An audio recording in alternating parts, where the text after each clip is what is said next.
Hello everyone, welcome to How to Solver.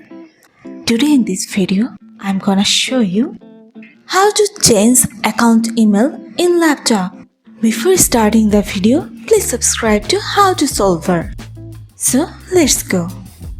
For this, you have to go to your settings and now click on accounts.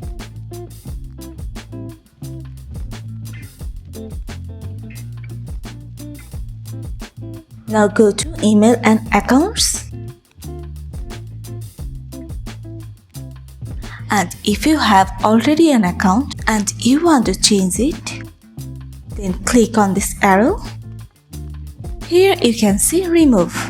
You can remove it and you can create another email, or by clicking here you can add another account. So this is how you can change account email in your laptop. So guys, that's it.